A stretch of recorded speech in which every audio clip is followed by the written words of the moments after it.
जय हिंद दोस्तों।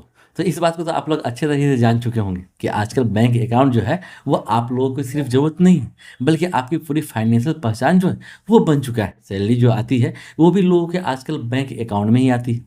ईएमआई जो करती है वो भी बैंक अकाउंट से ही करती है। यहाँ तक कि मैं आपको बता दूँ कि आजकल सरकारी पैसे जो है वो भी मिलती है तो भी बैंक अकाउंट से ही मिलती है। इसके अलावा आजकल ज़्यादातर लोग जो है वो सेविंग भी बैंक अकाउंट में ही कर रहे हैं, चाहे इन्वेस्टमेंट करके हो या एफडी करके हो या अकाउंट में पैसे रख के हो। इसके अलावा भी बहुत सारे तरीके हैं, उसे हम लोग जाने देते हैं। तो ऐसे में कुछ लोग जो है वो एक से ज़्यादा बैंक अकाउंट खुलवा लेते हैं। लेकिन सवाल ये है कि क्या आप जितने चाहे उतने बैंक अकाउंट जो है वो खोल सकते हैं, और क्या ज़्यादा अकाउंट रखना सही है या गलत है, या फ़ायदेमंद हो सकता है या बाद में ज़्यादा ही नुकसानदेह हो सकता है। और अगर आप भी इसी तरह के सवालों से परेशान चल रहे हैं, यहाँ तक कि कन्फ्यूज रहते हैं इसी तरह के सवालों से, तो निश्चित तौर पे ये जो वीडियो है वो आप ही के लिए है। तो सबसे पहले तो आपको ये जानना बेहद ही ज़रूरी है कि बैंक अकाउंट जो है वो कितने प्रकार के होते हैं, जो कि आपके ज़रूरत के हिसाब से बैंक अकाउंट जो है वो अलग-अलग प्रकार के ओपन होते हैं, जिसके बारे में आपको जानकारी रहना बेहद ही ज़रूरी है। तो पहला बैंक अकाउंट जो है वो होता है सेविंग अकाउंट, जो एक खास तौर पे आम लोगों के लिए होता है।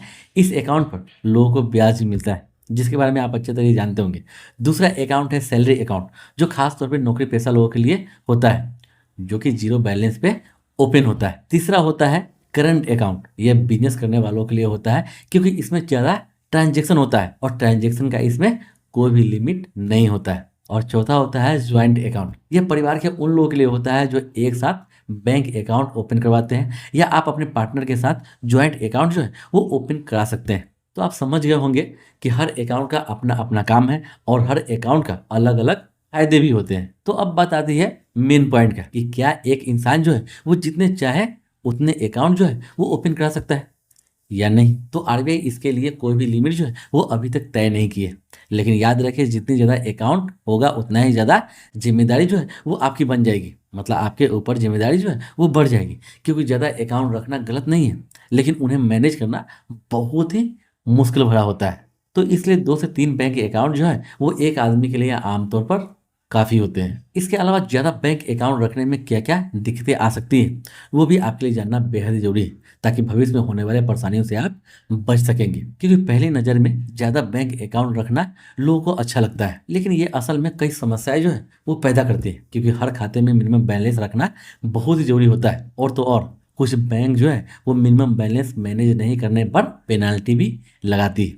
इसके अलावा डेबिट कार्ड और मेंटेनेंस चार्ज जो है वो अलग से आपको देने पड़ जाते हैं, जिससे धीरे धीरे आपके बचत जो है वो कम होने लगता है, यहाँ तक कि आपको परेशानी भी होती है। इसके अलावा अगर आप कोई भी बैंक अकाउंट जो है वो लंबे समय तक इस्तेमाल नहीं करते हैं, तो बैंक उसे इनएक्टिव भी कर देता है, जिसे फिर उसे दोबारा चालू करना आपके लिए मुश्किल हो जाता है। जैसे मैं आपको बता दूं कि केवाईसी, उसके अलावा कई प्रोसेस फिर से करना पड़ जाता है, तब जाके वो दोबारा बैंक अकाउंट जो है वो ओपन होता है, जिसमें आपका टाइम भी बर्बाद होता है और परेशानी भी झेलनी पड़ जाती है। यानी कि साफ और सिंपल शब्दों में मैं आपको बता दूं तो एक छोटी सी गलती से आपके अकाउंट जो है वो सिर दर्द भी बन सकता है। तो याद रखें, बेवजह के बैंक अकाउंट जो है वो न खुलवाएं, और जिस अकाउंट का इस्तेमाल आप नहीं करते हैं तो जितना जल्दी हो सके उस अकाउंट को आप बंद करवा लें, ताकि भविष्य में जब भी जरूरत पड़े तो उस बैंक में आप खाता जो है वो आसानी से खुलवा सकते हैं। क्योंकि इस बात को तो आप लोग अच्छे तरह जानते ही होंगे कि ज़्यादा बैंक अकाउंट अगर आपके पास होगा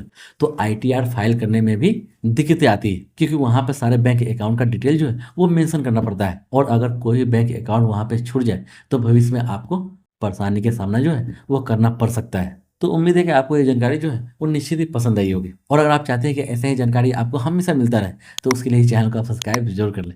इसके अलावा सरकारी योजना, बैंकिंग, रेलवे से जुड़ा हुआ लेटेस्ट अपडेट आपको हमेशा मिलता रहे तो इस चैनल से आप जुड़ के रहें। तो फिर मिलते हैं अगली वीडियो में एक और लेटेस्ट अपडेट और नई जानकारी के साथ। जब तक के लिए जय हिंद।